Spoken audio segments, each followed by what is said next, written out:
Q news లో పనిచేయటకు senior video editors కావాలను సంప్రదించవలసిన నెంబర్లు 8688960884. బడ్జెట్ స్వరూపం మొత్తం బడ్జెట్ 2,91,159 కోట్లు మొత్తం బడ్జెట్ పెట్టినటువంటి బడ్జెట్. ఇక రాష్ట్ర పన్ను ఆదాయం, పన్నుల ద్వారా రాష్ట్రానికి ఆదాయం ఎంత వస్తుందంటే 1,38,181 కోట్లు వస్తూ ఉంటే కేంద్రం నుంచి రాష్ట్ర పన్నుల వాటా 26,216 కోట్లు. ఇక పన్నేతర ఆదాయం 35,208 కోట్లు, గ్రాంట్స్ ఇన్ ఎయిడ్ అంటూ 21,636 కోట్లు. ఈ రకంగా ఆదాయం సమకూరుతా ఉంది రాష్ట్ర ప్రభుత్వానికి.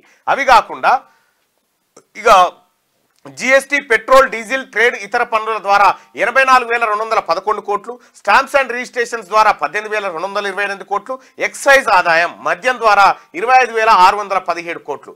ఈ రకంగా వచ్చినటువంటి ఆదాయం ఇగో ఇంత. ఇంకా మూలధన వ్యయం కూడా చేయడం జరిగింది. మూలధనాన్ని కూడా కొంత ఖర్చు చేస్తూ ఉన్నారు. 2,91,159 కోట్లతోని ఈ బడ్జెట్ను రూపొందించారు.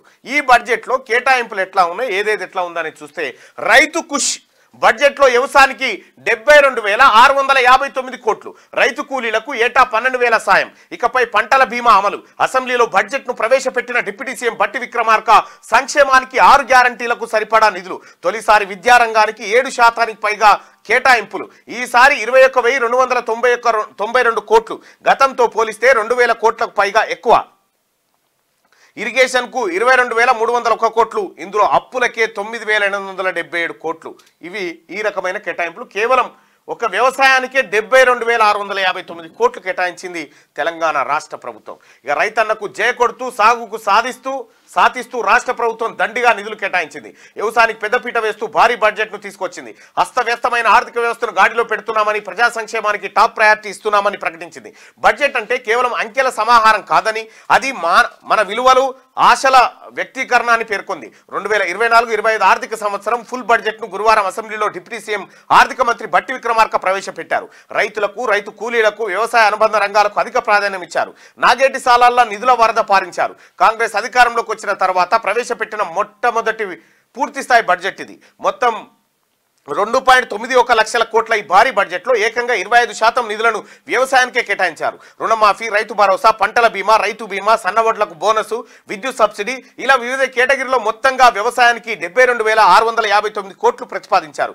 ఎండకు ఎండుతూ, వానకు తడుస్తూ, ఆరుగాలం శ్రమిస్తూ దేశాభివృద్ధికి దోహదపడే శ్రమజీవి రైతు, సమాజానికి అన్నం పెట్టే రైతన్నకు భరోసా కల్పించడం మా ప్రభుత్వం కనీస బాధ్యత అని డిప్యూటీ సీఎం బట్టి విక్రమార్క పేర్కొన్నారు. భూమి లేని రైతు కూలీలకు ఏడాది నుంచే ఏటా 12,000 ఆర్థిక సాయం అందిస్తామని ఆయన వెల్లడించారు.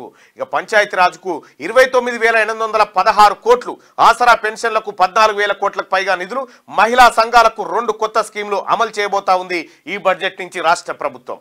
ఇక వెల్ఫేర్ కు పెద్దపీట, BC, SC, ST, minority welfare కు భారీగా నిధులు, ఇంటిగ్రేటెడ్ రెసిడెన్షియల్ స్కూళ్లకు 2,000 కోట్లు, ఒకే క్యాంపస్ లో అన్ని సంక్షేమ హాస్టల్ ఉండబోతున్నాయని చెప్పి వెల్ఫేర్ కు ఓవైపు, తర్వాత పంచాయత్ రాజ్ కు, పెన్షన్లకు మరోవైపు భారీగా పెంచుకుంటూ వచ్చింది.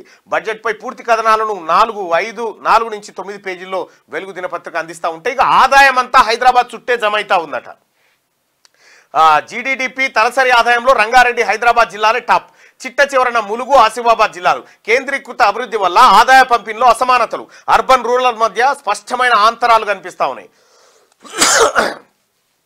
తెలంగాణ తలసరి ఆదాయం 3.47 లక్షలు సోషియో ఎకనామిక్ సర్వే ద్వారా వెల్లడి అంటూ. ఆదాయం అంతా ఎక్కడి నుంచి వస్తూ ఉంటుందంటే హైదరాబాద్, దాని చుట్టుపక్కల పరిసర ప్రాంతాల నుంచే మనకు ఆదాయం వస్తుందనేది ఆ కథనం సారాంశం. అయితే ముఖ్యమైన కేటాయింపులు దేనికి జరిగినాయి. రైతు రుణమాఫీ కోసం 26,000 కోట్ల రూపాయలను ఈ బడ్జెట్లో కేటాయించింది తెలంగాణ ప్రభుత్వం.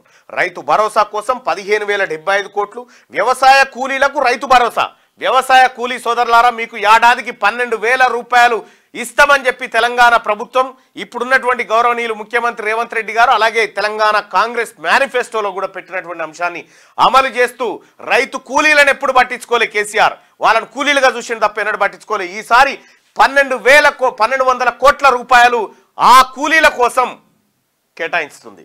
ఇక పంటలకు బోనస్ కోసం 1,800 కోట్ల రూపాయలు, పంటలకు బోనస్ ఇచ్చేందుకు 18,000 కోట్ల రూపాయలు, ఇందిరమ్మ ఇండ్ల కోసం 7,740 కోట్లు, ఇంటిగ్రేటెడ్ స్కూళ్లు 2,000 కోట్లు, అంతర్జాతీయ స్కూళ్ల కోసం 500 కోట్లు, మూసీ రివర్ ఫ్రంట్ డెవలప్మెంట్ కోసం 1,500 కోట్లు, హైడ్రా కోసం 200 కోట్లు, ఓఆర్ఆర్ ప్రాజెక్టు కోసం 200 కోట్లను ఇట్లా ఈ విధంగా కేటాయింపులు చేసింది. ఇక హైదరాబాద్ అభివృద్ధికి 10,000 కోట్లు, గ్రేటర్ హైదరాబాద్ అభివృద్ధి కోసం బడ్జెట్లో ప్రభుత్వం 10,000 కోట్లు ప్రతిపాదించింది. మెట్రో విస్తరణ, వాటర్ బోర్డు, మూసీ డెవలప్మెంట్ లాంటి కీలక ప్రాజెక్టులకు ఈ ఫండ్స్ ను ఖర్చు చేయనున్నారంటూ ఒక వార్తను చూస్తా ఉన్నాం. మొత్తానికి హైదరాబాద్ నుంచి రాకడ ఎక్కువనే ఉంది, హైదరాబాద్ మీద కూడా ఖర్చు ఎక్కువనే పెట్టబోతా ఉంది తెలంగాణ ప్రభుత్వం. క్యూ న్యూస్ లో పనిచేయటకు సీనియర్ వీడియో ఎడిటర్స్ కావాలను సంప్రదించవలసిన నెంబర్లు 8688926084.